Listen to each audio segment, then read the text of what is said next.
Hello everybody, I'm Jayaprakash Narayan. మనం బహిరంగ చర్చలో మంచి ప్రమాణాలు పెంచడానికి, మన ఆలోచన పెంచడానికి, మన భావాలు పంచుకోవడానికి, కొత్త పుంతలు తొక్కడానికి ఈ టౌన్ హాల్స్ ఏర్పాటు చేస్తున్నాం. ఈ పార్టీల మధ్య తగాదాలు కాకుండా, తిట్లు పురాణాలు కాకుండా, నిజంగా మన ఉమ్మడి జీవితానికి ఏం కావాలన్న విషయాన్ని లోతుగా చర్చించడం కోసం ఈ నేపథ్యంలో స్థానిక ప్రభుత్వాల మీద ఈ టౌన్ హాల్ చర్చను చేపడుతున్నాం. ఏప్రిల్ 5వ తేదీన మీకు అక్కడ స్క్రోల్లో ఆ వెన్యూ కానీ టైం కానీ మీకు వస్తాయి. అంతా పార్టిసిపేట్ చేయండి. అందుకని అందరూ ముందుకు రండి, పార్టిసిపేట్ చేయండి టౌన్ హాల్లో స్థానిక ప్రభుత్వాల గురించి.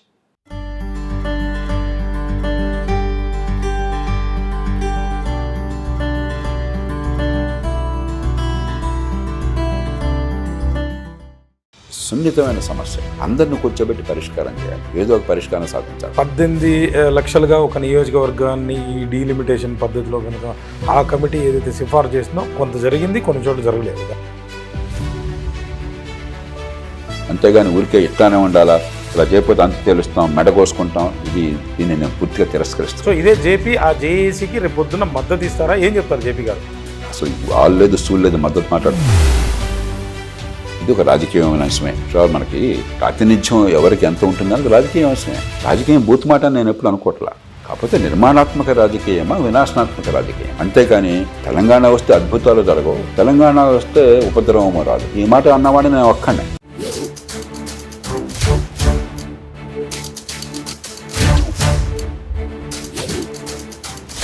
సార్ జేపీ గారు నమస్కారం. సార్ నమస్తే శ్రీనివాస్ గారు. సార్ అంటే నేను ముందు నా ఇంట్రోలో చెప్పినట్టు అంటే మొదటగా ఈ డీలిమిటేషన్ గురించి ఏదైతే ఉందో చంద్రబాబు నాయుడు గారు పై దాని గురించి చేద్దాం. ఆయన గతంలో ఒక 8-9 సంవత్సరాల క్రితం ఒక వ్యాఖ్యలు అయితే చేయడం జరిగింది.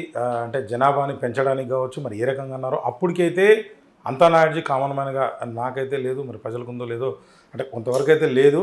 సో పిల్లల్ని ఎక్కువగా కనండి, పిల్లల్ని పెంచండి, ముగ్గురిని కనండి అవసరమైతే అని అన్నారు. ఆ వ్యాఖ్యలు చూస్తుంటే అంటే ఈ రోజున అది డీలిమిటేషన్కి ఏదైతే ఉందో అవసరం అవుతుందని ఆ ఉద్దేశంతో ఆయన ముందుగానే అన్నారా, దేనికన్నారో తెలియదు. ముందుగా అంటే దాని గురించి మాట్లాడిన తర్వాత ఈ డీలిమిటేషన్ ఎందుకు ఇప్పుడు తెరపైకి వచ్చింది, గతంలో అంటే 72 కావచ్చు, తర్వాత 2002లో ఇది చేయాలనుకున్నారు, ఎందుకు ఆగిపోయిందనే వివరాల గురించి మాట్లాడదాం. ముందుగా చంద్రబాబు నాయుడు గారి వ్యాఖ్యలు సరైనవి అంటారా? ఏం చెప్తారు మీరు?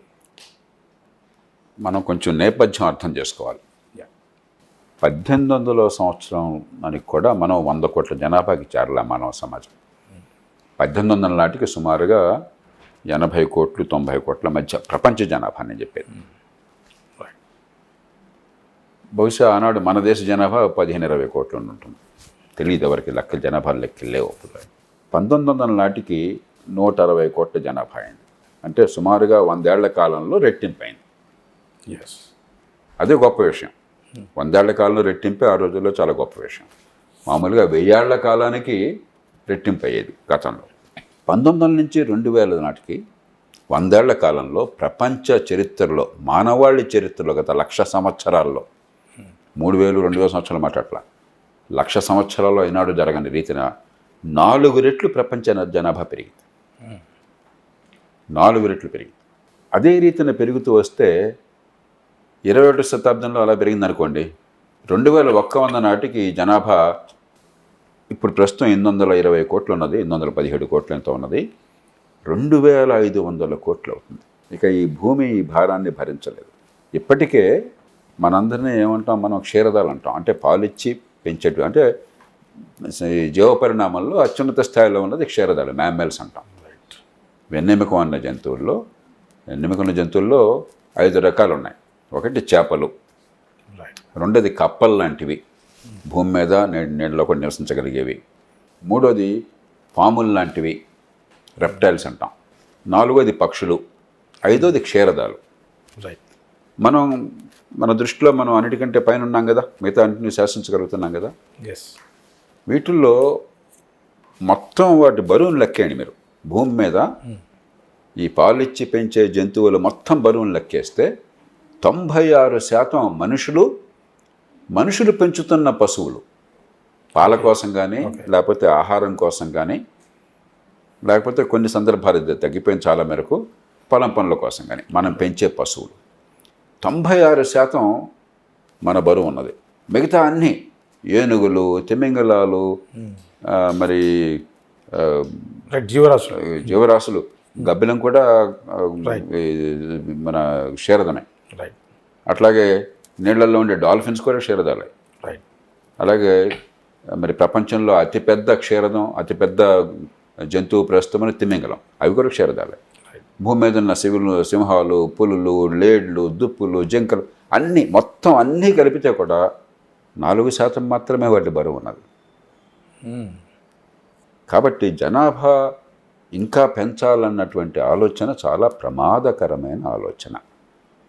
కొన్ని దేశాల్లో ఏమైందంటే, ప్రధానంగా తూర్పు యూరప్ దేశాల్లో, రష్యా లాంటి దేశాల్లో, యుక్రెయిన్ లాంటి దేశాల్లో, పశ్చిమ యూరప్ దేశాల్లో కూడా అక్కడ బాగా జనాల సంఖ్య తగ్గిపోయి కాలక్రమేణా పనిచేసే వయసులో ఉన్న వాళ్ళ సంఖ్య తగ్గిపోతుందని ఆందోళన అన్నమాట వాస్తవం.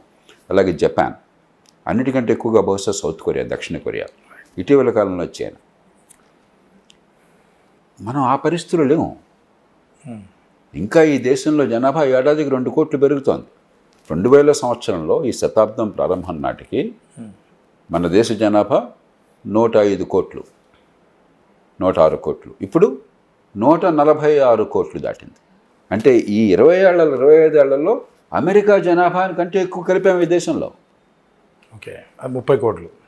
అమెరికా 33 కోట్ల జనాభా, 20 ఏళ్లలో మనం కలిపింది 40 కోట్ల 41 కోట్ల జనాభా. భూభాగం కూడా సగమే ఉంటుంది. సగం కాదు, భూభాగం మనకున్నది 32 లక్షల చదరపు కిలోమీటర్ల భూమి. అమెరికాకున్నది దాదాపు 1 కోటి చదరపు కిలోమీటర్లు, 3 రెట్లు భూభాగం ఉన్నది. వాళ్ళు జనాభా 4వ వంతు ఉన్నది. ఒకటి. రెండోది, మన ఆంధ్రప్రదేశ్, తెలంగాణ, కర్ణాటక, తమిళనాడు, కేరళ అంటే కాస్త జనాభా అభివృద్ధి చేసాం అనుకున్న రాష్ట్రాలను తీసుకుందాం. ఎప్పుడు మానవ వనరులు ఉపయోగపడతాయి మనకి సమాజానికి? మేధస్సు వికసించినప్పుడు. ఉన్న జనాభాకి వేళ ఉన్న పిల్లలకి మంచి ప్రమాణాల చదువు ఈ దేశంలో ఒక్క రాష్ట్రంలో కూడా అందించట్లా. నేను బహిరంగంగా ఘంటాపథంగా చెప్తున్నాను. పనికొచ్చే చదువు, బుద్ధి వికాసాన్ని ఇచ్చే చదువు, ప్రపంచానికి తయారు చేసే చదువు, నైపుణ్యాన్ని ఇచ్చే చదువు లెక్కేస్తే 100కి 20 మందికి మాత్రమే అందుతోంది ఈ దేశంలో. ఆ 20 మంది కూడా ప్రపంచ ప్రమాణంతో పోలిస్తే 100కి 1 అందుతోంది. ప్రపంచ స్థాయిలో 100కి 1 అందుతోంది. ఇంకో 15-20 మంది తల్లిదండ్రుల చదువు వల్ల, పిల్లల తెలివితేటల వల్ల, వెళ్ళిన స్కూళ్ళ వల్ల, అధ్యాపకుల ప్రయత్నం వల్ల ఇంకో 15-20% కాస్త పర్లేదు, వాళ్ళ స్థాయిలో లేకపోయినా తట్టుకుంటారనే స్థాయిలో అందుతోంది. మిగతా 80% ఇవాళ ప్రపంచానికి కావాల్సిన ఏ రకమైన నైపుణ్యం లేదు. ఆంధ్రప్రదేశ్లో లేదు, నేను ఘంటాపథంగా చెప్తున్నాను. తెలంగాణలో లేదు. 18 ఏళ్ల కుర్రాడిని లేకపోతే అమ్మాయినో గడియారం చూసి టైం చెప్పు అంటే మన 2 రాష్ట్రాల్లో దేశం అంతా ఎట్లా ఉంది కాస్త అటు ఇటుగా. 100కి 45-50 మంది గడియారం చూసి టైం చెప్పలేరు. మార్కెట్కి వెళ్ళి కూరగాయలు తూకం వేయి, 2.5 కేజీలు కూరగాయలు టొమాటో కొనాలంటే తూకం రాళ్ళు పెట్టు అంటే 100కి 50 మందికి తూకం రాళ్ళు పెట్టడం చేత కాదు. అంటే ఇన్ని కార్పొరేట్ స్కూళ్ళు ఉన్నాయి. మీరు గతంలో గవర్నమెంట్ కూడా ఒక విద్యార్థికి ₹1,00,000 పైన దాదాపుగా ఖర్చు పెడుతుందంటే విద్య రాలేదు అంటే వెళ్ళొచ్చు. నేను ఇప్పుడు ఈ విషయంలోకి పరిమితం. అంటే ఉన్న వాళ్ళకి పిల్లలు తక్కువ అనుకున్న బాధపడుతున్న మనం, రేపొద్దున పనిచేసే వయసులో ఎక్కువ మంది లేకుండా పోతారు ఆందోళన పడుతున్న మనం, ఉన్న వాళ్ళకి కనీస నైపుణ్యం, వాళ్ళకి బతకడానికి తగిన పరిజ్ఞానాన్ని ఇవ్వట్లా మనం. నిద్రపోయే 9 గంటలు నిద్రపోయే, పొద్దున 5 గంటలు లేచావు, ఎన్ని గంటలు పడుకున్నావంటే 100కి 50 మంది చెప్పలేకపోతున్నారు. మళ్ళీ చెప్తున్నా, రాత్రి 9 గంటలకు పడుకున్నావు, పొద్దున 5 గంటలకు లేచావు, ఎన్ని గంటలకు పడుకున్నావు అంటే 18 ఏళ్ల వయసులో 100కి 50 మంది చెప్పలేకపోతున్నారు. కనీస ప్రమాణాల విద్యని ఇవాళ ప్రపంచంలో బతకడానికి 10 మందికి కావాల్సిన వస్తువుల్ని, సేవల్ని తయారు చేయడానికి కావాల్సిన విద్యను అందించలేనటువంటి సమాజంలో ఇంకా పిల్లల్ని పుట్టించడంటే అసలు అంతే అర్థం ఉందా? అంటే ఇందులో 2 ప్రశ్నలు. 2, ఈ 20% మందికి ఎంతో కొంత విద్య అవుతుంది అనుకున్నాం కదా, వాళ్ళకి ఉద్యోగాలు లేవు. ఎంతమంది ఒక పోటీ పరీక్షలకో మరోదానికో 100 ఉద్యోగాలు అంటే 1,00,000 మంది పోటీ పడుతున్నారు. అంత గవర్నమెంట్ ఉద్యోగాలు అనుకుంటున్నారు.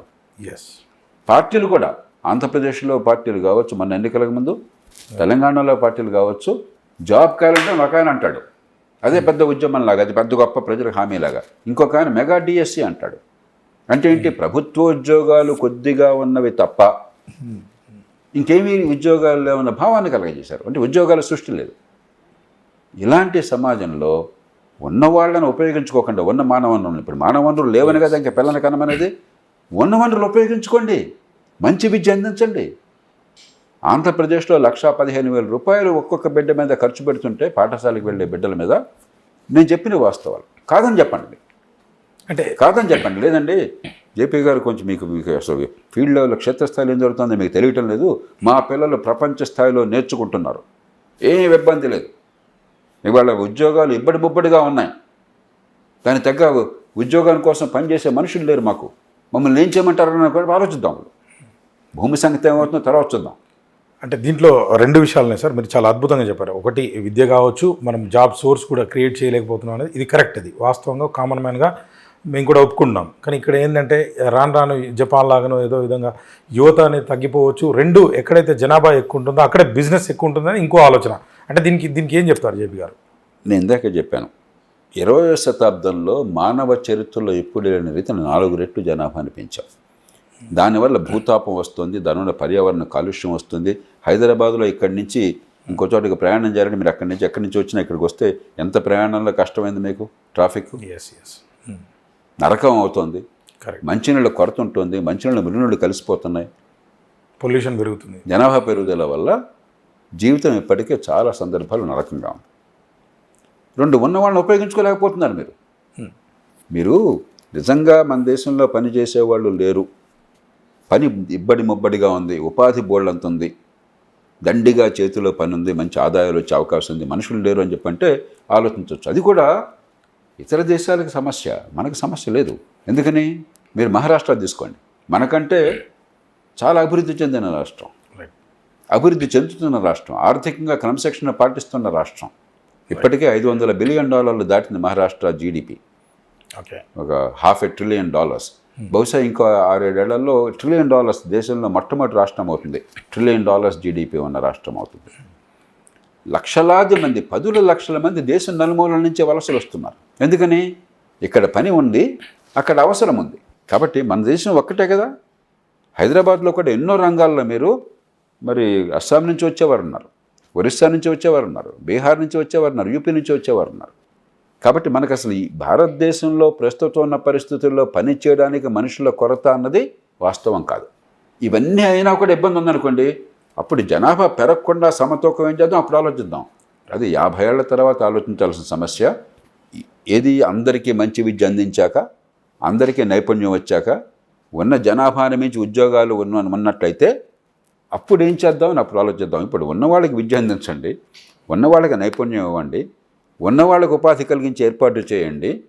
కొద్దిగా కొన్ని రంగాల్లో కొరతలుంటే దేశం ఇతర ప్రాంతాల నుంచి రాష్ట్రంలో హైదరాబాద్ నగరం ఉంది, హైదరాబాద్ నగరంలో మాకు పనులు ఎక్కువ ఉన్నాయి, ఉపాధికి అవకాశం ఉంది కాబట్టి పిల్లలకి వెళ్ళని అంటామా? అరే విజయవాడ నుంచి రండయ్యా, ఇబ్రహీంపట్నం నుంచి రండయ్యా, హుస్నాబాద్ నుంచి రండయ్యా, మంచిర్యాల నుంచి రండయ్యా అంటున్నాం, వస్తున్నారు, అంతే కదా. కాబట్టి ఒక జిల్లా లోపల కానీ, ఒక రాష్ట్రం లోపల కానీ, ఒక దేశం లోపల కానీ ఎక్కడ అవకాశం ఉంటే అక్కడికి వెళ్ళిపోతారు జనం. ఇది ఉపయోగించుకోండి. ఇవన్నీ అయిన తర్వాత అప్పుడు జనాభా పెరగకుండా జనాభా స్థిరంగా ఉండేట్టుగా చేయడం కోసం ఏంటంటే అప్పుడు ఆలోచిద్దాం. అది భారతదేశానికి బహుశా ఇంకో 50 ఏళ్ల తర్వాత 70 ఏళ్ల తర్వాత ఆలోచించేది. మనకు లేని సమస్యను సృష్టించుకున్న సమస్య ఉన్నటువంటి యువతకి మేధస్సు వికసించేలా నైపుణ్యాన్ని ఇవ్వటం ఎట్లా, నైపుణ్యం ఉన్న వాళ్ళకి ఉపాధిని కల్పించడం ఎట్లా, వేగంగా ఆర్థిక ప్రగతిని సాధించి ఉపాధి ఆదాయాలు పెరిగేట్లు చేయడం ఎట్లా. మన సమస్య వేరు. దక్షిణ కొరియాలో ఉన్నారనుకోండి, దీని గురించి ఆలోచిద్దాం. ఏమైనా కొంతమంది పిల్లల్ని కానండి, లేదంటే ఇతర దేశాల నుంచి మన వలసలు తీసుకొద్దామని చెప్పి ఆలోచించండి. మన దేశం సమస్య అది కాదు. మనం ఏంటంటే ప్రపంచం అంతా ఒక్కటే అయిపోయింది కాబట్టి సోషల్ మీడియా చూస్తాం, పత్రికలు చూస్తాం, ఎక్కడో ఎవరో ఈ దేశం కూడా సమస్యలు చెప్తారు. వాటి సమస్యలు మనం పట్టుకుంటాం, మన సమస్యను వాడు పట్టుకుంటాడు. మన సమస్య వేరు. ఇప్పటికి కూడా కటిక దారిద్ర్యంలో ఉన్న వాళ్ళు ఉన్నారు ఈ దేశంలో. ఇప్పటికి కూడా పోస్ట్ గ్రాడ్యుయేషన్ చేసి బంట్రోతు పదవి కోసం పోటీలు పరీక్షలు కూర్చునే వాళ్ళు ఉన్నారు. అంచేత మన సమస్యకి పరిష్కారం మనం కనుక్కోవాలి, కానీ ఏదో దేశంలో సమస్యకి అక్కడ కూడా ఈ పనులు చేయటల్లా మనం పరిష్కారం కనుక్కోక్కర్లేదు. Right sir. అది అంటే ఇప్పుడు ఈ డీలిమిటేషన్కు సంబంధించి ఏదైతే ఉందో, అంటే పార్లమెంటు నియోజకవర్గాల పునర్విభజన గురించి ఏదైతే నిజంగా ఒక కామన్ మ్యాన్గా నేను కావచ్చు, లేకపోతే ప్రజల్లో కొంత లేదు. నేనంటే 2000 నుంచి ఏదో FDRO లోక్సత్తో కొంత ఫాలో అప్ చేయడమో, లేకపోతే వేరే పేపర్లు చదవడం, లేకపోతే జయరాం రమేష్ గారు అంటే ఏదో ట్వీట్ చేయడమో, ఏదో జర్నలిస్టు ఏదో వేరే వాళ్ళు ఏదో ఆర్టికల్ రాయడం, కొంత చదవడం వల్ల కొంత అవగాహన అనేది నాకు వచ్చింది. అంటే ఇక్కడ ఏం జరుగుతుందంటే నార్త్ విడిపోతుందని, కొంతమంది నార్త్ సౌత్ రెండుగా డివైడ్ కాబోతుందని, లేకపోతే ఈ రిప్రజెంటేషన్ మనకి అంతా కూడా తగ్గిపోతుంది, ఎప్పుడు జేపీ మాట్లాడేటువంటి అధికార వికేంద్రీకరణ అనేది అది కోల్పోతున్నాం, కేంద్రీకృతం కాబోతుంది అనేటువంటిది ఒక భయాందోళన జరుగుతుందంటే ఇటీవల మనమైతే చూసాం. తమిళనాడులో ఒక జేఏసీగా ఈ సౌత్ రాష్ట్రాలు ఏర్పడి అక్కడైతే ఒక మీటింగ్ని పెట్టడం జరిగింది. ఆ మీటింగ్లో ఒక మంచి విషయం పరిణామం అని అనుకోవచ్చు. గతంలో కూడా మీరు ఇద్దరు ముఖ్యమంత్రులు కలిసినప్పుడు అదే మాట మాట్లాడారు. అంటే ఇక్కడి నుంచి బీఆర్ఎస్ నుంచి కేటీఆర్ గారు కావచ్చు, ముఖ్యమంత్రి గారు కావచ్చు, అదేవిధంగా కర్ణాటక కావచ్చు, ఇట్లా వాళ్ళందరూ కూడా ఒక చోట కలిసి దీన్ని ఎదుర్కోవాలి అని అంటున్నారు. ఇందులో నిజం ఎంత ఉంది? ఇది 1972లో డీలిమిటేషన్ కమిటీ అని అక్కడి నుంచి దాదాపుగా 2002 వరకు వచ్చి ఆగిపోయినట్టుగా, ఆ 2002లో ముందు కొంచెం శ్రీనివాస్ నేపథ్యం అర్థం చేసుకోవాలి. ప్రపంచమంతటా మన దేశంలోనే కాదు, అన్ని ప్రజాస్వామ్య దేశాల్లో వయోజన ఓటు హక్కున్నప్పుడు వెళ్ళినప్పుడు ఏమయ్యేది? డబ్బున్న వాడికే ఓటు, రైట్, ఆస్తున్న వాడికే ఓటు, లేకపోతే ఒక కుటుంబంలో పుట్టిన వాడికే ఓటు. ఓకే, వయోజన ఓటు హక్కు ఒక్కసారి రాలా. రైట్. యూరప్లో ఉదాహరణకి బ్రిటన్లో 1215లో మ్యాగ్నా కార్టా అనేది ప్రజాస్వామ్యంలో తొలి అడుగు. ఆ ప్రజాస్వామ్యం అంటే మనలాగా వయోజన ఓటు హక్కు అలా లేదు. కానీ ఒక రాజు అధికారానికి కొంచెం కళ్ళెం వేసి, అంతా రాజు చెప్పినట్టు కాకుండా, మరి సామాన్య ప్రజలకి ఏం అధికారం రాల మ్యాగ్నా కార్టాలో. నోబుల్స్ అంటాం, అంటే చిన్న చిన్న సామంత రాజులు లాంటి వాళ్ళు, చోటా రాజులు, జమీందార్, మన జమీందార్ టైపులు లోకల్గా ఉన్నారు. వాళ్ళంతా రాజు కప్పం కట్టేవాళ్ళు, అలాగే రాజుకు సైన్యాన్ని సరఫరా చేసేవాళ్ళు. వాళ్ళు అయ్యా మరి మీరు రాజు కరెక్టేను, మేమంతా కూడా ఇక్కడ ఫ్యూడల్ ప్రభువులము, మీరు ఇష్టం వచ్చినట్టుగా ఆదేశం ఇచ్చి మా జీవితంలో ఏ రకమైన హక్కులు లేకుండా ఉంటే అట్లాగా మీకు చేసే పనులు మీరు ఉన్నాయి, మేము చేసే పనులు మాకున్నాయి. కాబట్టి మన ఇద్దరికి మంచి ఒక ఒప్పందం కావాలి. మ్యాగ్నా కార్టా అంటే ఒక ఒప్పందం. ఓకే, అక్కడి నుంచి ప్రజాస్వామ్యం తొలడుగులు వేసింది ఆధునిక యుగంలో. మన దేశం లాంటి చోట్ల ఎప్పుడో పూర్వమే చోళుల కాలంలో ప్రజాస్వామ్యం ఉన్నది, ఉత్తర మేరు ఇన్స్క్రిప్షన్లో స్థానిక ప్రజాస్వామ్యం ఉన్నది, లిచ్చావే రిపబ్లిక్లో ప్రజాస్వామ్యం ఉన్నది, బుద్ధుని కాలంలో గౌతమ బుద్ధుడి కూడా ఒక శాక్య రిపబ్లిక్, అలాగే రిపబ్లిక్స్ అనేవాళ్ళు చిన్న చిన్న రిపబ్లిక్స్ ఉండేవి. కానీ ఆనాడు కూడా రిపబ్లిక్స్లో మహిళలకు ఓటు హక్కు లేదు. ఉత్తర మెరూరులో అగ్రవర్ణాలకు తప్ప మిగతా వాళ్ళకి ఓటు హక్కు లేదు. అది ఆనాడు పరిస్థితి. కానీ మనం ఏం చేసాము? వయోజన ఓటు హక్కు పెట్టుకున్నాం. మొట్టమొదటి రోజున రాజ్యాంగం వచ్చిన మొట్టమొదటి రోజునే కులం, మతం, ప్రాంతం, చదువు, డబ్బు, లింగ వివక్ష ఇవేమీ తేడా లేకుండా అందరికీ 18 ఏళ్ళు, అప్పుడు 21 ఏళ్ళు అన్నాం, తర్వాత 18 ఏళ్ళు చేసుకున్నాం. అందరికీ ఓటు హక్కును మనం ఇచ్చాం. ఇలా ఓటు హక్కు వచ్చిన ప్రతి దేశంలో ప్రపంచమంతా కూడా జనాభాని బట్టి నియోజకవర్గాల విభజన అనేది అది ప్రపంచం దీనిలో అసలు వేరే మార్గమే లేదు, జరిగింది. మన దేశంలో అట్లాగే ఏర్పాటు చేసాం. 1947లో స్వతంత్రం వచ్చింది, 50లో రాజ్యాంగం వచ్చింది, 51లో మొట్టమొదటి పునర్విభజన చేశాం. అంతకుముందు ఎన్నికల్లో రాజ్యాంగ సభ నిర్మాణం కానీ తొలి ప్రొవిజనల్ పార్లమెంట్ అంటాం, రాజ్యాంగ సభే ప్రొవిజనల్ పార్లమెంట్గా పనిచేసింది. అప్పుడు వయోజన ఓటు హక్కు లేదు. ఎక్కడెక్కడ చదువుకున్న వాళ్ళు, ఆస్తున్న వాళ్ళు, పన్నులు కట్టేవాళ్ళు కొంతమంది ఎన్నుకున్నారు. రాజ్యాంగ సభలో ఎవరిని కూడా సామాన్య ప్రజలు ఎన్నుకోవాలి. కానీ 52లో తొలి ఎన్నికల నుంచి మనం ఏం చేసాము? జనాభాని బట్టి లోక్సభ నియోజకవర్గాలు కానీ రాష్ట్ర అసెంబ్లీ నియోజకవర్గాలు కానీ జనాభాని బట్టి కాస్త సుమారుగా సమాన జనాభాకి ఒక నియోజకవర్గం ఉండేట్టుగా, ప్రతి నియోజకవర్గంలో కూడా సమానంగా జనాభా ఉండేట్టుగా మనం నిర్ణయించాం. అది గడిచింది. మంచి ఉద్దేశంతో 1976లో 42వ రాజ్యాంగ సవరణలో భాగంగా ఇందిరాగాంధీ గారు ప్రధానమంత్రిగా ఉండగా మరి జనాభా పెరిగిపోతుంది చెప్పాను కదా, జనాభా విస్ఫోటనం జరుగుతుందో. అలాంటి పరిస్థితుల్లో బహుశా రాజకీయంగా మీకు ఉన్న జనాభా కనుక పరిమితం చేస్తే రేపొద్దున జనాభా పెరిగితే కొత్తగా సీట్లు వస్తాయనే భావం కలగకుండా ఉంటే కొంతమంది జనాభా అదుపులోకి వస్తుందేమో అన్న ఆశతో ఒక రాజ్యాంగ సవరణ చేశారు. ఆ రాజ్యాంగ సవరణ చాలా దారుణమైన సవరణ. 42వ రాజ్యాంగ సవరణ భారతదేశ చరిత్రలో ఒక మాయని మచ్చ. కానీ దానిలో ఈ ప్రకరణంలో దురుద్దేశం లేదు. మిగతావన్నీ నియంతృత్వాన్ని తీసుకొచ్చే రాజ్యాంగ సవరణలో, కానీ ఈ అంశంలో దురుద్దేశం లేదు. ఓకే, అందరూ అంగీకరించారు. 25 ఏళ్ళు నడిచింది. ఈ లోపల ఏమైంది? గ్రామాల నుంచి పట్టణాలకు వలసలు పెరిగినాయి. ఆనాడు మహారాష్ట్రలో ఒక్క అసెంబ్లీ నియోజకవర్గంలో 15 లక్షల మంది ఓటర్లు ఉన్నారు. ఓటర్లే 15 లక్షల మంది ఉన్నారు. అలాగే రాష్ట్రాల్లో కొన్ని రాష్ట్రాల్లో కొంచెం వేగంగా జనాభా అభివృద్ధి కుటుంబ నియంత్రణ పాటించారు, కొన్ని రాష్ట్రాలు కొంచెం నెమ్మదిగా జరుగుతుంది. కానీ దేశమంతా కుటుంబ నియంత్రణ పాటిస్తున్నారు. ముందు మనం అర్థం చేసుకోవాలి, ఈ దేశంలో ప్రతి కులం, ప్రతి వర్గం, ప్రతి మతం, ప్రతి ప్రాంతం, ప్రతి భాష, అన్ని వర్గాలలో జననాల రేటు తగ్గుతున్నది. జనాభా అదుపులోకి వచ్చింది. మన అదృష్టం కొద్దీ ఈ దేశంలో మనం సాధించిన గొప్ప విజయాల్లో ఒకటి, పెద్ద హడావిడి లేకుండా, ఆర్భాటం లేకుండా, ప్రతిఘటన లేకుండా, హింస లేకుండా, బలవంతం లేకుండా జనాభాను అదుపు చేసేస్తున్నాం. అంటే సెన్సస్ జరగలేదు, కానీ ఒకవేళ జరిగితే ఇప్పుడు చైనా అయితే మించి ఉన్నాం కదా సార్. మరి దానికి జనాభా ఇప్పుడు చైనా మనకంటే ఇంకెక్కువ అదుపు చేసింది. ఓకే. కానీ మనం కూడా 2.1 బిడ్డలు, అంటే సగటున ఒక మహిళకి తన సంతానోత్పత్తి కాలంలో 2 కానీ పిల్లల్ని కన్నట్టయితే మరి ఆ భార్యాభర్తలకు 2 పిల్లలు ఉంటారు. ఎస్. వాళ్ళ ప్రతి మళ్ళీ భార్యాభర్తకి 2 పిల్లలు ఉంటారు. కాబట్టి జనాభా ఇప్పుడు కొంతకాలం పోయాక స్థిరీకరణ ఉంటుంది. రైట్. మనం దేశం మొత్తం చూస్తే ప్రస్తుతం 1.94 దగ్గర ఉన్నాం. అంటే దేశం మొత్తంలో ఇటీవల కాలంలో గత దశాబ్దంలోనే 2.1 కంటే తగ్గాం మనం. దాదాపు అన్ని రాష్ట్రాలు, ఒరిస్సా ఒకప్పుడు చాలా పేద రాష్ట్రం, వెనకబడి రాష్ట్రం అంటున్నాం, ఒరిస్సా, లేకపోతే బెంగాల్, దక్షిణాది రాష్ట్రాలే కాదు, లేకపోతే మహారాష్ట్ర, గుజరాత్, పంజాబ్, ఢిల్లీ, మరి రాజస్థాన్, ఒకప్పుడు హిందీ ప్రాంతంలో కొంచెం వెనుకబడుతుంది అంటున్న వాళ్ళం, మధ్యప్రదేశ్, దేశంలో అన్ని రాష్ట్రాల్లో జనాభా అదుపులోకి వస్తుంది. 3 రాష్ట్రాలు కొంచెం ఇంకా టైం పడుతుంది, అవి కూడా తగ్గుతున్నాయి. అంటే నాకున్న నాలెడ్జ్ ప్రకారం సౌత్ నుంచి అయితే కొంత, అదే 1972-76లో అయితే కొంత నియంత్రణ పాటించారు. మహారాష్ట్ర, నార్త్ ఏదైతే ఉందో వాళ్ళు పాటించకపోవడం, సౌత్ నార్త్గా మీరు భావించబోకండి, తప్పు. మనకి ఈవేళ బెంగాల్లో మనకంటే తగ్గింది, మహారాష్ట్రలో తగ్గింది జనాభా పెరగటం, అట్లాగే పంజాబ్లో, హర్యానాలో, గుజరాత్లో, ఒరిస్సాలో చెప్పాను మీకు. చివరికి ఇటీవల కాలంలో మధ్యప్రదేశ్, రాజస్థాన్, ఛత్తీస్గఢ్ రాష్ట్రాల్లో కూడా, హిమాచల్ ప్రదేశ్లో 3 రాష్ట్రాల్లో ఇంకా 2.1 కంటే ఎక్కువ ఈ జననాలు, అంటే ఫెర్టిలిటీ రేట్ అంటాం ఇంగ్లీష్లో.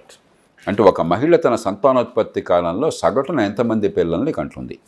2.1 ఎందుకంటే 2 అయినట్టయితే చిన్నతనంలో కొందరు చనిపోవచ్చు దురదృష్టం వల్ల కారణం. కాబట్టి స్థిరంగా ఉండాలంటే 2 ఉండాలి మామూలుగా. కానీ ఇంకో 0.1 ఉంటే ఇలా మధ్యలో అకాల మరణాలు ఉంటే సరిపోతాయి. 2.1 ప్రపంచం అంతా కూడా ఇది స్టాండర్డ్ అనమాట.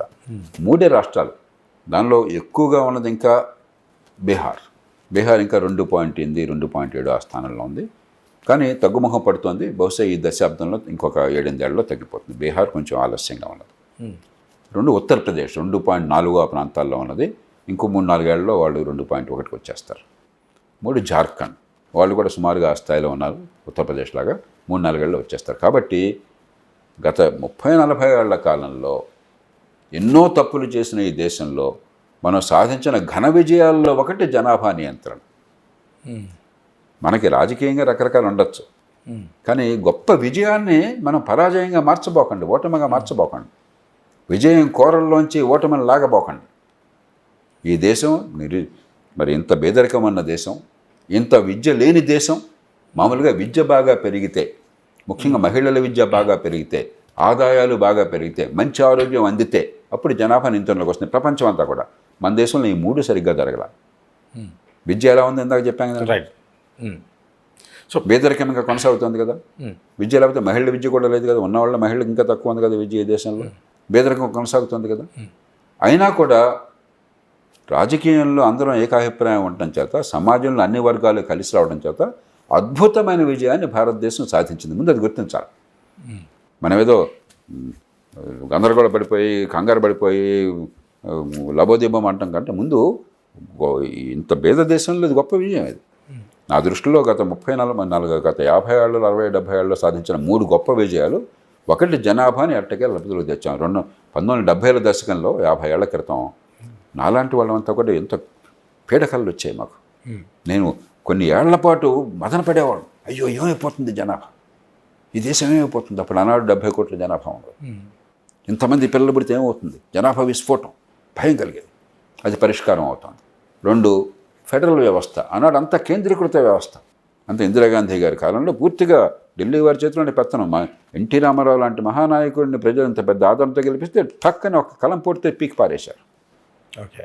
ఈనాడు సాధ్యం కాదు. ఈనాడు ఒక రాష్ట్ర భవిష్యత్తు కేవలం రాష్ట్రం చేతుల్లో ఉంది, జాతీయ స్థాయి చేతుల్లో లేదు. ఓకే. ఒక రాష్ట్రంలో ఏ నిర్మాణం కావాలన్నా, ఏ మౌలిక సదుపాయాలు కావాలన్నా, ఆర్థికాభివృద్ధి కావాలన్నా, విధానాలు కావాలన్నా కూడా 100% రాష్ట్ర భవిష్యత్తు రాష్ట్రం చేతుల్లో ఉంది. నిఖార్స్గా ఈ మాట చెప్పగలను. అంటే అదేనా మీరు చెప్పేటువంటి అధికార వికేంద్రీకరణ అంటే? వికేంద్రీకరణ చాలదు ఇది. రాష్ట్రం దాటి కిందకి వెళ్ళాల. ఓకే. మన రాష్ట్రాలన్నీ కూడా మా ఇంటికి వస్తే మాకేం తెస్తావు, మీ ఇంటికి వస్తే మాకేం ఇస్తావు, ఢిల్లీ నుంచి మాకు కావాలని కోరుతున్నారు. ఖచ్చితంగా నేను దాన్ని సమర్థిస్తున్నాను. కానీ పంచాయతీలకి, మున్సిపాలిటీలకి నిర్వీర్యం చేశారు. హైదరాబాద్ ఉంది. రైట్. ఒక్కసారి మేయర్ గారిని ప్రైవేట్గా అడగండి. మీరు పార్టీ వారిదే కావచ్చు, కరెక్ట్, కానీ ప్రైవేట్గా అడగండి. ఏముందండి మా ఊరికే పేరుకున్నాం అంత. గతంలో మీరు చెప్పారండి ఉత్సవ విగ్రహం అని. ఉత్సవ విగ్రహాలు. కాబట్టి ఏ పార్టీ ఉన్నా కూడా ఒక్క కేరళలో మినహాయిస్తే స్థానిక ప్రభుత్వాలు నిర్వీర్యమైన. కానీ రెండో స్థాయి వరకు బ్రహ్మాండంగా ఫెడరలిజం వికసించింది. మూడోది మనం సాధించింది 50 ఏళ్ల క్రితం, 40-50 ఏళ్ల క్రితం సాధించాం ఆహారం. ఎక్కడి నుంచో PL 480 పేరుతో దిగుమతి అయితే తప్ప ఇక్కడ ఇంట్లో పొయ్యిలో పిల్లి లేచేది కాదు. లక్షలాది మంది ఈ దేశంలో పాపం ఆకలి బాధకి తాళలేక కొంతమంది ప్రాణాలు కోల్పోయిన కొద్దిమంది ఉన్నారు, కానీ ఆకలితో ఉండేవాళ్ళు. ఆహారం స్వయం సంపన్నమైంది. మనం సాధించిన గొప్ప విజయాలు ఈ 3. దీనిలో మళ్ళీ ఓటమిని ఎతకపోకండి. అద్భుత విజయాన్ని సాధించాం. ఒక పేదరికం ఉన్న సమాజంలో, అజ్ఞానం తాండవిస్తున్న సమాజంలో, రాజకీయం అధ్వాన్నంగా ఉన్న సమాజంలో, అవినీతి ఉన్న సమాజంలో, నిరుద్యోగం ఉన్న సమాజంలో, విద్య అందని సమాజంలో ఈ 3 విజయాలు గొప్ప విజయాలు. ఇదొక విజయం. అదే సార్ నేను అనేది ఏమంటే, ఇప్పుడు 542 లోక్సభ స్థానాలు ఏదైతే మనకున్నాయో, మీరు చెప్తున్నటువంటి 2002కు ముందే 18 లక్షలుగా ఒక నియోజకవర్గాన్ని ఈ డీలిమిటేషన్ పద్ధతిలో కనుక ఆ కమిటీ ఏదైతే సిఫార్సు చేసిందో కొంత జరిగింది, కొన్ని చోట్ల జరగలేదు. ఉదాహరణకి ఇప్పుడు మన దగ్గర మల్కాజ్గిరిలో అత్యధిక జనాభా ఉన్న నియోజకవర్గం 30 లక్షలు దాటింది జనాభా. డబుల్, ఆల్మోస్ట్ చెప్పిన కమిటీ చెప్పిన దానికంటే డబుల్ ఉంది.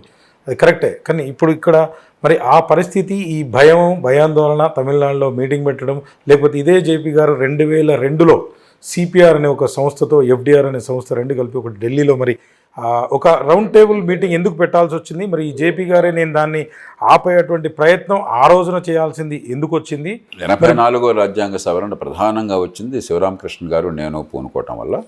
దానిలో అక్కడ ఆనాటి ప్రభుత్వం, ప్రతిపక్ష నాయకులతో నాకున్న సంబంధాల వల్ల ప్రధాన పాత్ర నేను లోక్సత్తా తరపున నిర్వహించాను. ఆనాడు ఏమిటంటే వాజ్పేయి ప్రభుత్వం కలగోరగంప, ఎన్నో పార్టీలతో సంకీర్ణ ప్రభుత్వం ఏర్పడింది. కాబట్టి ఎవరు గట్టిగా తుమ్మినా కూడా ప్రభుత్వం పోవచ్చు.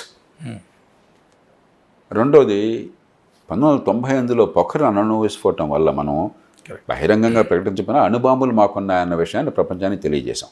అబ్దుల్ కలాం గారు ఉన్నప్పుడు 98లో.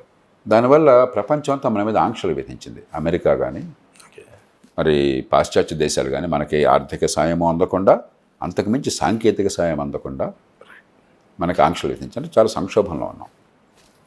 ఆ కారణంగా నేను శ్రీరామకృష్ణ గారు కూర్చుని జాతీయ స్థాయిలో సదస్సులు చాలా పెట్టాం. దానిలో మరి ఆనాటి న్యాయశాఖ మంత్రి అరుణ్ జైట్లీ గారు, LK అద్వానీ గారితో చాలా డీటెయిల్ కూర్చున్నాము.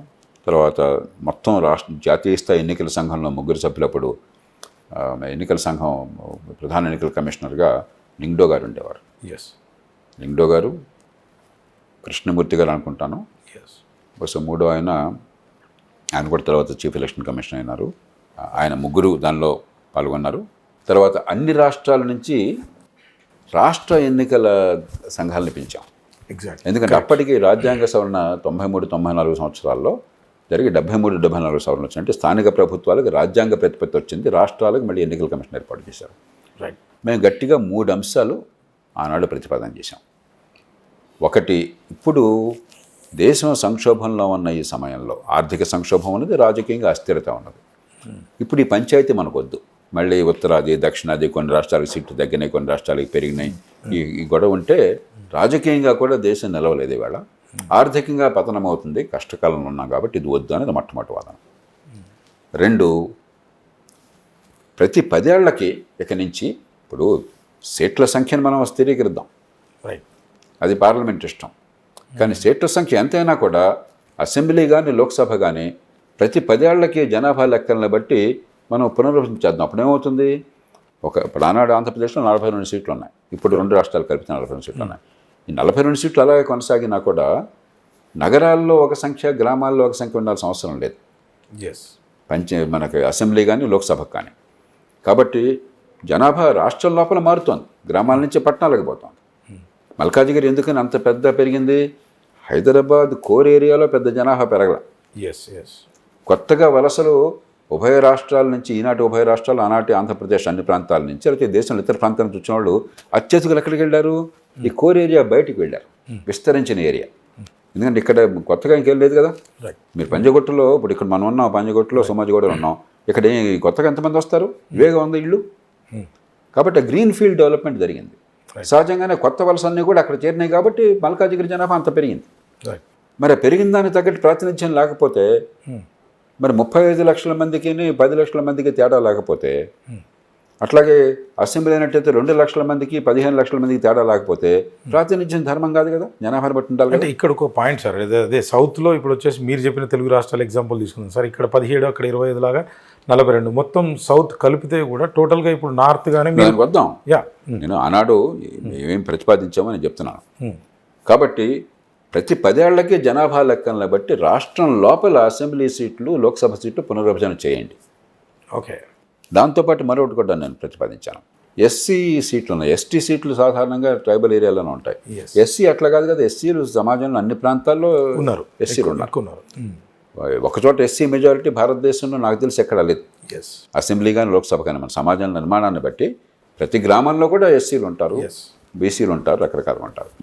కాబట్టి ఎస్సీ సీట్లు ఏమవుతున్నాయి? 25 ఏళ్ళు, 30 ఏళ్ళు, 50 ఏళ్ళు కొనసాగుతున్నాయి ఒకే సీటు, అసెంబ్లీ కానీ లోక్సభ కానీ. అలా కాకుండా ప్రతి 10 ఏళ్లకి ఎస్సీ సీట్లు రొటేషన్ పెట్టండి. ఓకే. 4వది ప్రతిపాదించింది, అప్పటికి స్థానిక ప్రభుత్వాలు వచ్చేసినాయి రాజ్యాంగబద్ధంగా. మీకు మొట్టమొదటి నుంచి కూడా ఈ దేశంలో ఏం ఏర్పాటు చేశారంటే, కొన్ని అసెంబ్లీ సీట్లు కలిస్తే లోక్సభ సీటు వస్తుంది, అంతేగాని అసెంబ్లీ వేరు లోక్సభ వేరు కాదు. ఓకే. ఉదాహరణకి మన ఆంధ్రప్రదేశ్, తెలంగాణలో 7 అసెంబ్లీ స్థానాలు కలిసి ఒక లోక్సభ స్థానం. ఒక ఎంపీ. మహారాష్ట్రలో 6 అసెంబ్లీ స్థానాలు కలిపితే ఒక లోక్సభ స్థానం. కర్ణాటకలో 8 స్థానాలు కలిపితే ఒక లోక్సభ స్థానం.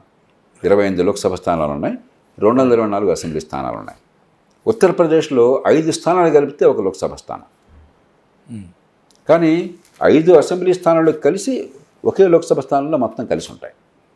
అంటే లోక్సభ ఇది బిల్డింగ్ బ్లాక్స్ అప్రోచ్ అంటాం. అసెంబ్లీ స్థానాలను బట్టి లోక్సభ అట్లాగా. ఇదే రీతిన ఇప్పుడు పంచాయతీలు, మున్సిపాలిటీలు వచ్చినాయి కాబట్టి, స్థానిక ప్రభుత్వాలు వచ్చినాయి కాబట్టి వీలున్నంత మేరకు, ఎందుకంటే హైదరాబాద్ మొత్తాన్ని మీరు ఒక అసెంబ్లీ చేయని చాలలేం, హైదరాబాద్ మొత్తాన్ని ఒక లోక్సభ చేయమని అనలేం. కానీ వీలున్నంత మేరకు పంచాయతీ మండలాలు ఖచ్చితంగా అసెంబ్లీ నియోజకవర్గంలో కలిసిపోవాలి.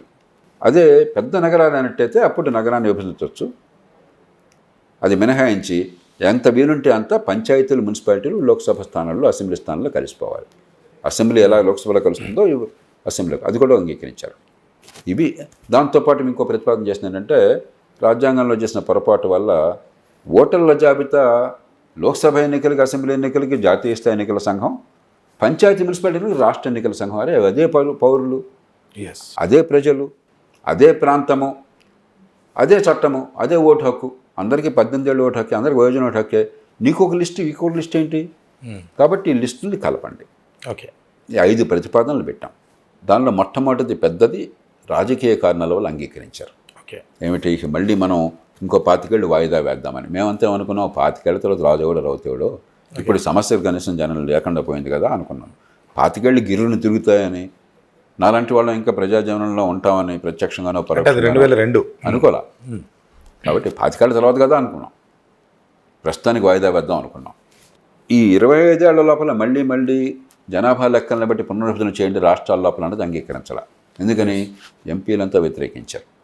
ఎంపీలు గొడవ ఏంటి? ప్రతి 10 ఏళ్ళగా మారుతుంటే నియోజకవర్గం నాది మారుతూ ఉంటుంది. నేను కొంత నర్చర్ చేసుకున్నాను, నియోజకవర్గాన్ని పోషించుకున్నాను, అక్కడ కాస్త పరపతి పొందాను.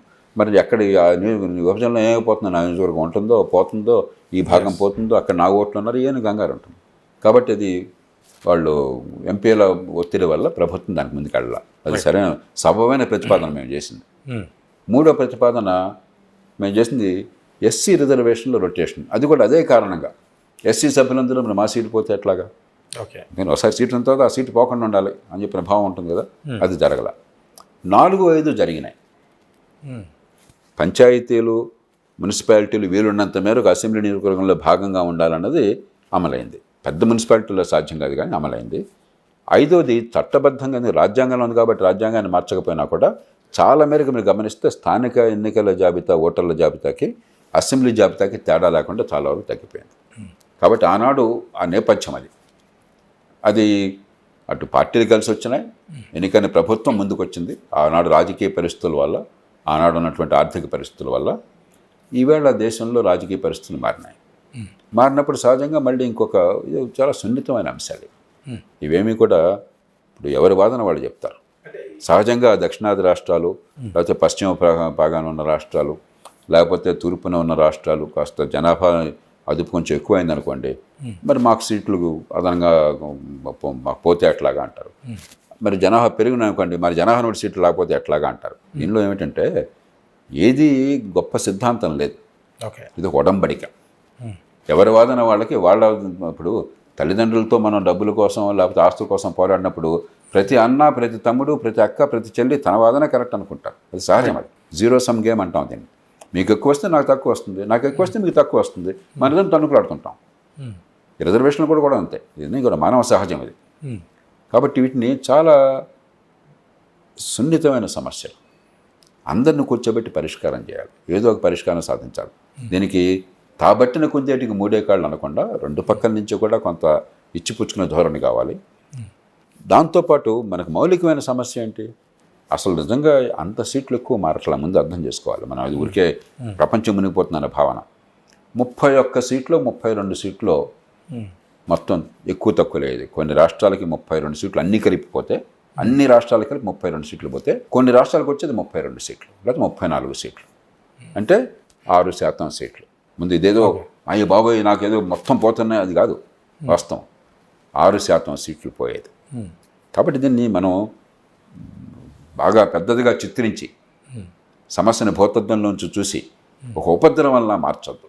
ఒక ఫెడరల్ వ్యవస్థలో ఇన్ని భాషలుండి, ఇన్ని కులాలు, మతాలు, ప్రాంతాలు ఉండి, ఇన్ని వేల సంవత్సరాల చరిత్ర ఉండి, ప్రజాస్వామ్యం, స్వేచ్ఛని కాపాడుతూ ఫెడరల్ వ్యవస్థ నిర్మాణం ప్రపంచ చరిత్రలో జరగల ఒక అద్భుతమైన ఫెడరల్ వ్యవస్థ నిర్మాణాన్ని మనం చేశాం. రాజకీయ ఎన్ని లోపాలున్నా కూడా ఇది ఒక చిక్కుముడి. ఖచ్చితంగా దాన్ని విప్పగలం. దాంతోపాటు ఇష్యూని మరింత విస్తరిద్దాం. అధికార వికేంద్రీకరణ అది కీలకం. ఉదాహరణకి హిందీ భాషను మనమే రుపుతారన్న భయం ఉంది కదా. ఎగ్జాక్ట్లీ. ఇప్పుడు అదే పోయింది చాలా మేరకు. కానీ ఇంకా కొంతమందికి ఆ సందేహం ఉన్నది. శాశ్వతంగా రాజ్యాంగబద్ధంగా హిందీ భాషను రుద్దే అవకాశం లేకుండా మనకి ఏర్పాటు జరిగింది అనుకోండి ఉదాహరణ, దానికోసం పోరాడు. రాష్ట్రాలకు చెందిన అంశాల మీద అధికారం ఢిల్లీ తీసుకునే అవకాశం లేకుండా శాశ్వతమైన ఏర్పాటు, ఇక దాన్ని మార్చాలని ఏర్పాటు జరిగింది అనుకోండి, దాన్ని మనం స్వీకరిద్దాం. స్థానిక ప్రభుత్వాలు, పంచాయతీ, మున్సిపాలిటీల ఏర్పాటులో పెద్ద తప్పిదం జరిగింది. ఈ మాట నేను ఒక్కడనే దేశంలో మళ్ళీ చెప్తోంది. మంచి ఉద్దేశంతో చేసినా కూడా జరిగినటువంటి పర్యవసానం చాలా చెడ్డది. ఏ రాష్ట్రానికి ఆ రాష్ట్రానికి స్వేచ్ఛనిచ్చి, మీ రాష్ట్ర అవసరాలను బట్టి, మీ చరిత్రను బట్టి, మీ సంస్కృతిని బట్టి, మీ సమాజాన్ని బట్టి మీరు స్థానిక ప్రభుత్వాలను ఏర్పాటు చేసుకోండి. కానీ విధిగా ఆ ప్రభుత్వాలకు అధికారం ఉండాలి, జవాబుదారితనం ఉండాలి. ఇది పార్లమెంట్ చేయాల్సిన పని. అలా చేయకుండా మీ పంచాయతీలో, మీ ఊళ్ళో, మీ రాష్ట్రంలో మీ పంచాయతీ ఎన్ని కట్టడాల వాడు రాజ్యాంగంలో పెట్టాడు. ప్రపంచంలో మరే దేశంలో ఆ పని చేయాలి. అది చాలా ఆలోచన చేసిన పని కాదు. నేను ఎక్కువ పరిశోధన పదాలను వాడదలుచుకోలేదు. అంటే మీరు అనేది స్థానిక ప్రభుత్వాలకి అధికారం ఇవ్వమంటారు. కంప్లీట్ అధికారం ఇవ్వాలి. అధికారం ఇవ్వటం కాదు, నిర్మాణం మీరు నిర్ణయం చేశారు. సభ్యులందరూ కూడా ఈ సమితి లేక మండలం అధ్యక్షులు. అంటే ఏమిటి, లింకులు ఉండేవి. ఇక్కడ బాధ్యత మీది, అదే సమయంలో పై స్థాయిలో అధికారం మీది. ఇక్కడ బాధ్యత మీది, పై స్థాయిలో అధికారం మీది. అప్పుడేమేది, అందరూ కలిసి సమన్వయంగా పనిచేసిన అవకాశం దక్కేది. ఇప్పుడు ఏం చేశారు, సర్పంచ్కి మండలంలో స్థానం లేదు, ఆయన్ని ఇన్వైట్ చేస్తారు. చట్టంలో ఒప్పుకుంటే సర్పంచ్ గారికి మండలంలో ఒక ఆహ్వానితుడిగా ఉంటుంది. మండలంలో నిర్ణయాలన్నీ కూడా మండల ప్రెసిడెంటు, మండల సభ్యులు, ఎంపీటీసీ అదేదో పెట్టారు. మండలాధ్యక్షుడికి మళ్ళీ జిల్లా పరిషత్తులో సంబంధం లేదు. జిల్లా పరిషత్తుకి వేరే సభ్యుడిని మళ్ళీ ఎన్నుకుంటారు. ఇలా తలతెక్కిగా చేశారు. అంటే ఎంపీటీసీ, జెడ్పీటీసీకి అసలు ఏం పని లేదు కదా సార్, ఖాళీగానే ఉంటారు కదా. అదే అంటే ఇప్పుడు అసలు మన దేశ అవసరాలు ఏమిటి చాలా మందికి తెలియదు. ఎంపీటీసీ, జెడ్పీటీసీ అని హైదరాబాద్. అలాగే పూర్వం స్వతంత్రం వచ్చిన కాలంలో పట్టణాలు లేవు కాబట్టి గ్రామీణ స్థాయి నుంచి జిల్లా పరిషత్తు, పట్టణాలు వేరుగా ఉండేవి. ఇప్పుడు గ్రామాలు పట్టణాలు అన్ని చోట్ల పట్టణాలు వస్తున్నాయి. రైట్. పట్టణానికి ఒక ప్రభుత్వం స్థానికంగా ఉండండి, గ్రామాలకు ఒకటి, కానీ మొత్తం కలిపి జిల్లా ఏర్పాటు చేసినప్పుడు అన్నీ కలపాల్సింది. అన్ని స్థానిక ప్రభుత్వాలు కలిపి జిల్లా స్థాయి ప్రభుత్వం ఏర్పాటు చేయాల్సింది. అది పాఠశాల చేశారు కాబట్టి గుడ్డిగా ఎవడు అధికారులు తయారు చేశారు. బుర్ర లేనివాడు, అనుభవం లేనివాడు, దురుద్దేశం లేదు. దురుద్దేశం లేకపోయినా మాత్రం చేత మూర్ఖుల పని వల్ల నష్టం జరగదనుకోబోకండి. మూర్ఖుడి చేతుల్లో గొడ్డలుంటే అరే నా దురుద్దేశంలో వాడు ఇలా ఊపాడంటే తలకా దిగుతుంది. కాబట్టి దురుద్దేశం లేదు దీనిలో, రాజకీయ దురుద్దేశం లేదు, పక్షపాతం లేదు, మూర్ఖత్వం అన్నది, అజ్ఞానం అన్నది. ఇవాళ కాలంలో ప్రపంచంలో భారతదేశంలో తప్ప మరే దేశంలోనూ పంచాయతీల గంటికి ఒక జిల్లా పరిషత్తు, మున్సిపాలిటీ మరొకటి ఎట్లా ఉండదు. ఫెడరేషన్ స్థాయిలో స్థానిక ప్రభుత్వాలకి అందరూ కలిపి ఉంచవలసి. ఇలాగా ఎన్నో మార్పు, ఎన్నో తప్పులు అవన్నీ మార్చేసి ఇప్పుడు అయ్యా మేము ఎలాంటి నిర్మాణం చేసుకుంటారో స్థానిక ప్రభుత్వాల్లో మేము జోక్యం చేసుకోం, రాజ్యాంగంలో అవన్నీ తీసిపారేద్దాం. విధిగా స్థానిక ప్రభుత్వాలు ఉండాలి, వాటికి అధికారము వనరులు ఉండాలి, వాటికి అవి జవాబుదారీగా ఉండాలి. అంతవరకు రాజ్యాంగంలో క్లుప్తంగా పెడతాం, మిగతా అంతా ఎలా చేసుకుంటారో మీ రాష్ట్రం ఇష్టం, ఇలాంటివి చేయమని. సో మనం ఇట్లాగా సమగ్రంగా ఈ ఫెడరల్ వ్యవస్థలో ఇవాళ పరిస్థితుల్లో రాష్ట్రాల హక్కుల్ని కాపాడాలి, మరి రాజకీయంగా ఒక ఒప్పందం సాధించాలని చెప్పంటే చాలా లోతుగా ఆలోచించాలి తప్ప ఇది ఉత్తరాది దక్షిణాది 2 సీట్లు పెరిగేవాడు ఇది పెరగాలని కోరుకుని గట్టిగా అంత తెలుస్తానని హోంకరించడం, 2 సీట్లు తగ్గుతాయంటే తగ్గేవాడు ప్రాణం భోజనాన్ని ఒప్పుకొని గొంతు కోసుకుంటానని హోకరించడం, ఇది విజ్ఞాన లక్షణం కాదు, ఇది చిన్నపిల్లల లక్షణం. జేపీ గారు దీని గురించి మాట్లాడే ముందు 2-3 అంశాలు, అంటే అది పొలిటికల్ అనుకోండి, వేరే రకంగా అనుకోండి, మాకు అర్థమైన రీతిలో మాత్రం ఇప్పుడు బీఆర్ఎస్ కావచ్చు, జేఎం రమేష్ కావచ్చు, యోగి గారు కావచ్చు, ఇట్లా రకరకాలైనటువంటి ప్రతిపాదనలు, అంటే మీరు ఇందాక చెప్పినట్టయితే రాష్ట్రాల్లో ఉన్నటువంటి నియోజకవర్గాల సైజు ఎక్కువగా ఉన్నప్పుడు దాంట్లో నుంచి అంటే ఎమ్మెల్యేలుగా కొంతమంది పెంచడం, కొన్ని అయితే ఆర్టికల్ 3 ప్రకారంగా రాష్ట్రాలని విభజించి ఇట్లా చేసుకోవచ్చు అనడం, ఇంకొంతమంది అయితే 36% ఏదైతే ఆదాయం మనం స్టేట్ నుంచి ఇస్తున్నామో ఆ ప్రకారంగా ఇవ్వడం, ఇంకొంతమంది అయితే 19% ఏదైతే ఉందో ఆ ప్రకారంగా మనం మాకు ఈ ఎంపీలు ఇవ్వండి అని, అంటే రకరకాలటువంటి ప్రతిపాదనలు. మీరు అన్నట్టు ఇమీడియట్గా ఒక పరిష్కారం అయితే రాకపోవచ్చు, ఖచ్చితంగా ఇది రాజ్యాంగబద్ధంగా అయితే మీరు చెప్పినట్టు ఆ ఎలక్షన్ కమిషను లేకపోతే ఆ పార్లమెంట్ హౌస్లోనో ఎక్కడైతే ఈ చట్టసభల్లో అంటే ఈ బిల్లునైతే మళ్ళీ తీసుకురావాలనో దీన్ని చేసే విధంగా అయితే చేయాల్సినటువంటి అవసరం అయితే ఖచ్చితంగా ఉంది. సైంటిఫిక్గా అంటే చూచాయగా ఇవి ఏ రకంగా కొంచెం అందరికీ ఆమోదంగా ఉండే విధంగా చేయాలంటే జేపీ గారు అంటే ఏం చెప్తారు దీని గురించి? జేపీ గారు రేపు పొద్దున ఇవన్నీ ఇప్పుడు ఈ రాష్ట్రంలో కూర్చొని నేను ఈ రాష్ట్రం మాట మాట్లాడి తెలుగువాడిని కాబట్టి నాకు ఇది కావాలి. ఉదాహరణకి ఆంధ్రప్రదేశ్ తెలంగాణ విభజనప్పుడు లోక్సత్తా ఒక కమిటీ ఏర్పాటు చేసింది, నిపుణుల కమిటీని. రాష్ట్రాలకి 2 రాష్ట్రాలకి కొన్ని హామీలు ఇచ్చారు, ఏ మేరకు అమలైందని.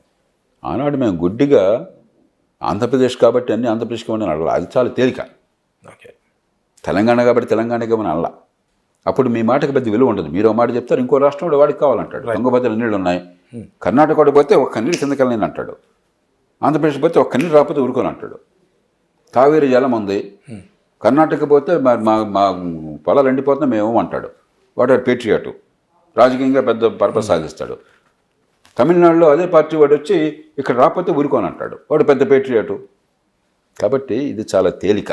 మన రాష్ట్రము, నా భాష, నా ప్రాంతము, నదీ జలాల్లో నా వాటా, ఇలా జనాన్ని రెచ్చగొట్టడం చాలా చవకబారైన పని. దానికి పెద్ద తెలివితేటలు అక్కర్లేదు, విశ్వసనీయత అక్కర్లేదు. మనం ఒకటి మన ప్రయోజనాలను కాపాడుకోవాలి. దక్షిణాది రాష్ట్రాలు కావచ్చు, పశ్చిమ రాష్ట్రాలు కావచ్చు, తూర్పు రాష్ట్రాలు కావచ్చు. 2 ఏకాభిప్రాయాన్ని దేశంలో సాధించాలి. 3 దేశ ఐక్యతని కాపాడాలి. 4 దేశ భవిష్యత్తుని కాపాడాలి. ఇవన్నీ కాపాడాలంటే ఇలాగే చేయండి అని నాలాంటి వాళ్ళని కూడా నోటుకొచ్చినట్టు మాట్లాడితే సరైనది కాదు. ఎక్కడ ఏ రకమైనటువంటి చర్చ జరపాలి అలాంటి చర్చ జరపాలి, అందరినీ ఒప్పించాలి, ఒక కన్సీలియేషన్, అన్ని ప్రయోజనాలని కూడా సమన్వయం చేయాలి. ఈ దేశ భవిష్యత్తుని కాపాడే మంచి ఫలితాలు తీసుకోవాలి. దానికోసం మరి గతంలో 1924 రాజ్యాంగ సవరణ 2003లో వచ్చింది, 2000 నుంచి ఆ తతంగం జరిగింది. దానిలో కీలక పాత్ర వహించిన వాడు కేసీ రామకృష్ణ గారు, నాతోటి ఆనాడు పోరాడిన మనిషి ఇవాళ మన మధ్య లేరు. కాబట్టి ఖచ్చితంగా పౌరులంగా పౌర సమాజంలో భాగంగా మా ప్రయత్నాన్ని మేము చేస్తాం. అంతేగాని ఊరికే ఇట్లానే ఉండాలా, ఇలా చేయకపోతే అంత తేలుస్తాం, మెడ కోసుకుంటాం, దీన్ని నేను పూర్తిగా తిరస్కరిస్తున్నాను. అంటే నేనేం చెప్తున్నా అంటే తమిళనాడులో లాగానే హైదరాబాద్లో కూడా అంటే ఈ వచ్చే వారం 10 రోజుల్లో ఒక జేఏసీ కమిటీగా అంటే ఈ సౌత్ రాష్ట్రాలు ఏవైతే ఏర్పడి అంటే దీనిపైన చర్చ పెట్టి దీన్ని కొంత వ్యతిరేకించే దిశగా అయితే వెళ్తున్నారు. ఇదే జేపీ 2002లో ఇది ఇప్పుడు ఫలితాలు ఇవ్వదు, దీన్ని కొంత ఆపే ప్రయత్నం చేద్దాం, ఇది తర్వాత ఇంకో 20 సంవత్సరాల తర్వాత ఆలోచిద్దాం ఎవరు మాట్లాడలేదే. అదే సార్, అంటే ఆనాడు ఏ రాష్ట్రం నుంచి ఎవరు సో మాట్లాడలేదు. ఇదే జేపీ ఆ జేఏసీకి రేపు పొద్దున్న మద్దతు ఇస్తారా, ఏం చెప్తారు జేపీ గారు? అసలు వాళ్ళు లేదు సూళ్ళు లేదు మద్దతు మాట్లాడుతున్నారు. నాకు అర్థం కావట్లేదు మీరు చెప్పేదంటూ. ఈ దేశ ప్రయోజనాలని, ఫెడరల్ వ్యవస్థ ప్రయోజనాలని, దేశ ఆర్థిక భవిష్యత్తుని, ఈ సమాజంలో ఐక్యతని పెంచటం మనందరి కర్తవ్యం. ఆ కర్తవ్యాన్ని గత 30 ఏళ్లుగా ఎలా లోక్సత్తా ఉద్యమం ప్రజాస్వామ్యపేట నిర్వహిస్తున్నాయో ఇప్పుడు కూడా చేతనైన మేరకు నిర్వహిస్తాయి. అంటే నేను చివరిగా తమిళనాడు అనేది అంటే త్వరలో ఎలక్షన్స్ ఉన్నాయి, దానికోసం తమిళనాడు స్టాలిన్ కావచ్చు ఇంకా మిగతా వాళ్ళు కావచ్చు రాజకీయం చేస్తున్నారా అంటే ఏ రకంగా చూడొచ్చు? దాన్ని కూడా ఇప్పుడు ఇది ఒక రాజకీయమైన అంశమే. ఓకే, ఆఫ్టర్ ఆల్ మనకి ప్రాతినిధ్యం ఎవరికి ఎంత ఉంటుందని అది రాజకీయ అంశమే. రాజకీయం బూత్ మాట నేను ఎప్పుడు అనుకోవట్లా. నేను నోటి నుంచి చెప్పండి రాజకీయం తప్పన్న మాట వచ్చిందా? కాకపోతే నిర్మాణాత్మక రాజకీయమా, వినాశనాత్మక రాజకీయమా? దేశ ఐక్యతని సమగ్రతని పెంచే రాజకీయమా, దేశ ఐక్యతను తుంచే రాజకీయమా? భవిష్యత్తుని కాపాడే రాజకీయమా, భవిష్యత్తుని నాశనం చేసే రాజకీయమా? అది తప్ప ఏ అంశము ప్రజల పన్నుల డబ్బు విషయం కానీ, ప్రజల ప్రాతినిధ్యం కానీ రాజకీయం కాకుండా ఉండదు. కాకపోతే నేను కోరేది తాత్కాలిక ప్రయోజనాల కోసం సంకుచిత రాజకీయం వద్దు. దేశంలో కులాలో, మతాలో, ప్రాంతాలో, భాషల పేరుతో విభజనలు వద్దు. మనకు కొన్ని సమస్యలు ఉంటాయి, అన్నదమ్ముల మధ్య సమస్యలు ఉంటాయి. ఈ 75 ఏళ్లలో ఎన్ని పొరపాట్లు జరిగినా కూడా దేశంలో ఈ ఫెడరల్ వ్యవస్థను కాపాడడంలో, అన్ని వర్గాల ప్రజలను కాపాడడంలో అన్ని పార్టీలు అద్భుతమైన చాతుర్యాన్ని ప్రదర్శించారు. రిజర్వేషన్లు ఉన్నాయి. ప్రపంచంలో మరెక్కడ ఇంత పెద్ద ఎత్తున రిజర్వేషన్లు ఇంత గొడవ లేకుండా అమలు కావట్లేదే. ఎన్నో రకాలుగా మతాల్లో కానీ, మత సాంప్రదాయాల్లో కానీ చెడు నిర్జించడం కోసం ఎన్నో చట్టాలు వచ్చినాయి, సంస్కరణల కోసం. ప్రపంచంలో ఎక్కడ దానికోసం గందరగోళం, ప్రపంచంలాగా ఎక్కడ గందరగోళం కాలేదు. ఈ దేశంలో ఎన్నో దేశాల్లో కత్తులు పట్టుకు కళ్ళు నూరుతున్నారు. మహిళలకు గర్భస్రావ హక్కు ఉన్నది. అమెరికా లాంటి దేశంలో రోజు యుద్ధం చేసుకుంటున్నారు. ఈ దేశంలో, ఇంత నిరుపేద దేశంలో, ఇంతటి సాంప్రదాయబద్ధమైన దేశంలో, ఇంత మతం ఇంత తీవ్ర ప్రభావం ఉండి దేవుడంటే నమ్మకం అన్న దేశంలో ఒక్కచోట హింస చెలరేకుండా నిశ్శబ్దంగా 1971లోనే మహిళగా హక్కు ఇచ్చి దాన్ని అద్భుతంగా కాపాడుతున్నామే. కాబట్టి ఈ దేశంలో చాలా పొరపాట్లు జరిగినా కూడా దేశం మొత్తాన్ని కలిపి ఉంచి అన్ని వర్గాల ప్రజలను సమన్వయం చేయడం కోసం రాజకీయం ఎప్పుడు పూనుకున్నది పార్టీలకు అతీతంగా. ఇప్పుడు కూడా నాకు ఆ విశ్వాసం అన్నది. మనందరం రాజకీయం బయట ఉన్నవాళ్ళం, పౌర సమాజంలో భాగంగా ఉన్నవాళ్ళం, దానికి మద్దతు ఇవ్వాలి. కానీ మనం ఏదో రకంగా ఎడ్డవంటే తెడ్డమని వాడి మీద వీడి మీద వాడు. ఆంధ్ర తెలంగాణ అప్పుడు మీకు గమనించి మీరు గుర్తుందా? ఆంధ్ర ప్రాంతం పోతే జేపీ గారు సమైక్యాంధ్ర కోసం మీరు బావుట ఎత్తండి అనేవాళ్ళు. తెలంగాణ ప్రాంతంలో జై తెలంగాణ ఆనండి అనేవాళ్ళు. జై తెలంగాణ అందామయ్యా, తెలుగు ప్రజలు బాగుపడాలని అందామయ్యా. ఎవరు కోరుకుంటే ఏం తప్పులేదు. సామరస్యంగా చేసుకుందాం, సమన్వయం చేసుకుందాం, ఇద్దరికి ఇబ్బంది లేకుండా చేద్దాం. అంతేకాని తెలంగాణ వస్తే అద్భుతాలు జరగవు, తెలంగాణ వస్తే ఉపద్రవము రాదు. ఈ మాట అన్నవాడిని నేను ఒక్కడే. తెలుగునాట 8 కోట్ల మంది ప్రజల్లో తెలంగాణ వస్తే ఉపద్రవం రాదు, తెలంగాణ వస్తే అద్భుతాలు జరగవు. రాజకీయ సమస్య. మనకు స్వపరిపాలన కావాలని కోరుకుంటున్నా, ఆ హక్కు ఉన్నది. అది సామరస్యంగా చేసుకుందాం, ఇంకోళ్ళు నొప్పి లేకుండా ఇద్దరు ప్రజలను కాపాడే రీతిలో. అంత మాత్రం చేత అద్భుతాలు జరుగుతాయి అనుకోబోకుండా. ఆనాడు జరుగుతాయి అనుకున్నారు. ఓ పక్కన అద్భుతం ఉన్నారు, ఇంకో పక్కన వినాశనం అనుకున్నారు. వినాశనము వాస్తవం కాదని తేలింది, అద్భుతము వాస్తవం కాదని తేలింది. అంచేత ఈ క్షణంలో ఈ రాజకీయము, ఈ ఉద్రేకం కాకుండా కొంచెం దూరదృష్టి, కొంచెం మన కులం, మన మతం, మన ప్రాంతం, మన భాష దాటి విశాల దృక్పథం, ఈ రెండు ఉంటే, చిత్తశుద్ధి ఉంటే, విశ్వసనీయత ఉంటే, కాస్త కూస్త మేధస్సు, అనుభవము, ప్రపంచం పట్ల అవగాహన ఉంటే పరిష్కారాలు వస్తాయి. Right sir. అంటే దీనికోసం అయితే FDR అయితే మంచి రిఫార్మ్స్ని తీసుకురావాలి. ఒక సైంటిఫిక్గా దీనికి ఒక పరిష్కారం అయితే సూచిస్తుందని అయితే మనం వేచి చూద్దాం. రైట్ సార్, థ్యాంక్ యూ, నమస్తే.